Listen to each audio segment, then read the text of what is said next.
Well, good morning, everyone. This is Archbishop Richard Gagnon here, and I am not speaking to you from the Catholic Center for this Friday morning report here, but I'm speaking to you from Pinawa, Manitoba, right on Lake Winnipeg. And our priests for the Archdiocese are on retreat out here in Pinawa. Pinawa used to be the site of the Canadian nuclear laboratories, and since 2003, I think, it was closed down, and now it is a place that people come for camping and fishing and outdoor activity, and all the priests of the Archdiocese are on retreat this week. So it's a great opportunity for our presbyterate to connect with one another and to share fraternity, but also to listen to great talks and inspirational talks given to them. And speaking of that, I've got with me here Bishop Scott McCaig. Bishop Scott is our facilitator this year in Pinawa for our clergy retreat for the Archdiocese of Winnipeg. So welcome, Bishop Scott, to our Friday morning report. It's great to be here. Bishop Scott is the Military Ordinariate Bishop for Canada, and I thought this morning for our Friday morning report we're going to talk a little bit about the Catholic Church in the military, because a lot of us are not really exposed to that very much, and I thought it might be a good topic for our Friday morning report. So maybe we'll start this way, Bishop. Why an ordinariate? An ordinariate is like a diocese, I guess, but what is an ordinariate? What is a military ordinariate? How might you explain that to somebody with no exposure to that? Yeah, so an ordinariate is, as you say, a very specific kind of diocese. And so there's a recognition that there's a portion of the people of God that need a particular type of pastoral care. So to have a military ordinariate means that there's those who serve in the military who are faithful Catholics, they require a kind of pastoral care and attention that they wouldn't normally receive in a civilian diocese. So it's a particular kind of diocese to serve the pastoral needs of those serving in the Canadian Armed Forces, in our case. There are military ordinariates throughout the world. I think there's about 60 or 65 of them in different countries. Mm-hmm. And as I say, they're set up because military life has very particular stresses. That's very obvious when we're speaking about troops maybe on deployment, yes, separated from their families for long periods of time. The anxieties and stresses, especially if they're in a militarized zone, or if there is exchange of gunfire, if there's death, if there's military conflict and engagement. There's all sorts of traumas and stresses that come with that. It obviously can be a time of great spiritual crisis. Mm-hmm. And so, we have chaplains trained to care for the needs of those who are serving our country's freedoms. But even the families of military members who are left at home, military life is very unstable in the sense that they often are moving from one base or wing to another. Right. So there's a lot of transition, a lot of movement. Mm-hmm. And so they too need a particular kind of pastoral care to help them in their concrete needs. And finally, there's veterans who often experience the effects of military service. Right. Post-traumatic stress, moral injury, which is a term that we use when someone does something in a theater of war, mm-hmm, which is a violation of their own conscience, or at least a perceived violation.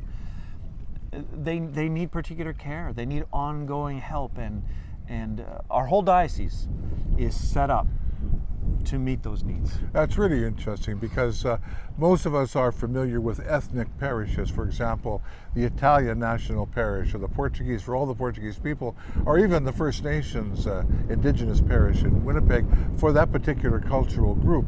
But here we're not dealing with a cultural group, we're dealing with a way of life, we're dealing with activities, the whole world of the military as you described. And so it's necessary to have in the church the capacity to travel with, to minister to understand those in military service. And Bishop, also When we speak of the military, we're talking about the Army, Navy, and Air Force, aren't we? Yes, we're speaking of all three. Well, actually now we have four, because Special Operational Forces is sort of now become a fourth branch of the Canadian military. Right. So yeah, we serve them all in all of their various capacities, whether in Canada or on deployment. An interesting thing too is it includes Catholics of every single rite of the church. So we have 7 rites and 27 churches. Sui Juris, which is a fancy name of, we have Byzantine Catholics and Chaldean Catholics and Maronite and Melkite, and so the whole range of Catholics. And so it's very expansive, both geographically and, as you say, every single type of Catholic and every single ethnic origin and rite of the church. Yeah, and so very interesting. Now, the chaplains that serve in the military, they receive officer's rank, don't they? Yes, they do. Each one has an officer's rank, which gives them certain, I don't know what the right term is, but it places them within a certain kind of, maybe is strata the wrong word to use, within the military structures. Why would they be given the title of maybe captain or whatever it is they're given in the military? So they are in fact all officers, and so when you first come in to the military, you have to go through basic training, you have to go through basic officer qualifications, and then you have to receive training as a chaplain, and then they become a captain, or if you're in the Navy, a lieutenant. So, and then they would rise in rank. The reason is so that they have the status that is necessary to be able to speak to the commanding officers of whatever rank and speak with them with a certain credibility. It wasn't always that way. In the British tradition, chaplains never carried rank. They were always considered to hold the rank of whoever they were speaking to. I see. So if they were speaking to a private, they're a private. If they're speaking to an admiral, they're an admiral, That's interesting. Yeah. Very interesting. Can you give us some idea of what the ordinariate looks like in Canada in terms of numbers of men, and maybe a few stats that'll give us a context in our mind in looking at the military ordinariate for Canada? Yeah, so roughly 39% of all members of the Canadian Armed Forces identify as Catholics. Okay. So we have a fairly broad sweep of Catholics serving in the Canadian military.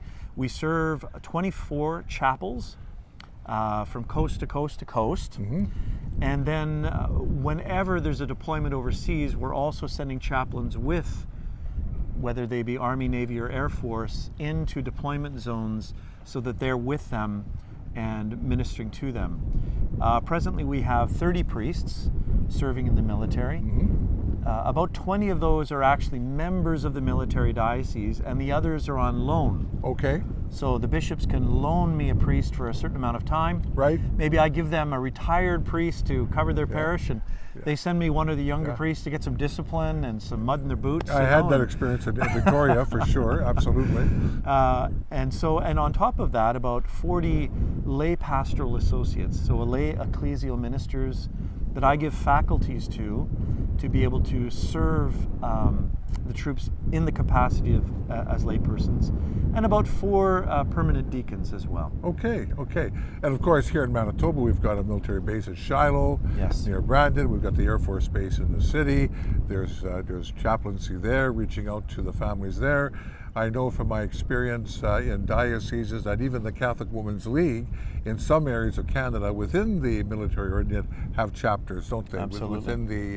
Within the ordinariate. I think it might be good just to maybe consider for a moment, like the role of chaplain, but the special place of chaplain, what their role is within the military.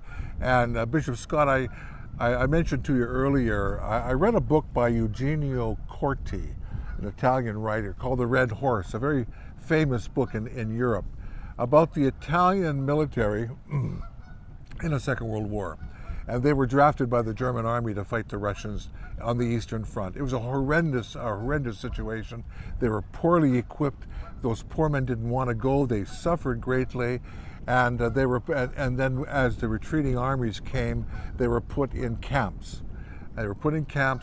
Prisoner of war camps. Many were starving, and some were even turning to cannibalism. It was a terrible situation, what these poor men went through before they made their way eventually back to Italy. But the chaplains there, they did everything they could to remind the men as Catholics, as Christians, who they were, and not to devalue their humanity and descend to that level, that animal level, but to keep their dignity, to raise their spirits, to look up, as Paul would say. And that came out very clearly in that particular book. Does that register with you? Absolutely. A little bit of that in different circumstances? Oh, absolutely. And the importance of having chaplains there with the troops, embedded in the units, is so key for those very reasons. War, by its very nature, can bring out the very worst in a human being, especially broken, fallen human beings that we are. It's so easy to slide into hatred and unforgiveness and acts of revenge and all that it can do to damage the interior. So chaplains work on various levels. Even before troops would get into a militarized situation, helping form their consciences, helping them understand what is ethical and what is not ethical in a time of war. Right. What is a legitimate act of self-defense and what isn't? What can I do and what can't I do in legitimate self-defense, for example? And that gets even harder now in this modern age when we have weapons of mass destruction, that some of the principles of just war, like not targeting civilians, is becoming harder and harder to realize. The Holy Father Pope Francis has made note of this on many occasions, that it's very difficult for us to talk about just war with the power of weapons that we have in the modern era. Right. So the formation of a conscience is really important. But then in the field, helping them with confession, of course. Yes. But also pastoral care, a listening ear, understanding, helping troops to work through things. As you say, to look up, not to forget basic human dignity in the midst of what is often a hellish experience, and to not only preserve their own humanity, but to treat others with humanity and love. St. Augustine is the one who really gives us, from a Catholic point of view, an understanding of why we would ever be involved in a military conflict. And we're fighting for peace. Yes. We're trying to establish a just peace. We're not doing it out of revenge. We're not trying to retaliate. We're not trying to do something that is intrinsically evil. We're trying to avoid a situation where the unjust are victimized and wounded and hurt, where there's a legitimate self-defense, so that peace may be secured. And a chaplain is the one who is responsible to continue to speak to the troops in those difficult situations, to reinforce that, to reinforce human dignity, to reinforce their relationship with God, and to draw from the life of prayer and of sacrament and even of good works, so that war doesn't destroy them. The Canadian Armed Forces likes to describe it as spiritual resiliency. Aha. So just as we have to have mental health resiliency and physical resiliency, right, we have to have spiritual health resiliency. Because wartime military situations in general raise deep questions about the meaning, the purpose of life, of human dignity, and you need a guide. The priests, the deacons, the properly trained laity, lay ecclesial ministers, that's their specialty. That's what they're there for. Thank you very much. Well, that's really wonderful. And I think with this little talk today on our Friday morning report, we've gained a little bit of knowledge about the military reality and the church's relationship under those circumstances within the military culture and society. I think of our blessed Lord. He had very kind words to say about the military sometimes. I think a centurion officer, nowhere in all of Israel have I found such faith, yes, right? Yes. And so, Father Bishop Scott, thank you very much for joining us today. And certainly, I think as Catholics, we should be praying for those in the services more frequently. Many are in very dangerous situations, peacekeeping or doing duty, whatever it might be. We often forget to pray for those brothers and sisters who are serving in our military and to pray for the chaplains. So thank you very much for joining us. God bless you. Thank you.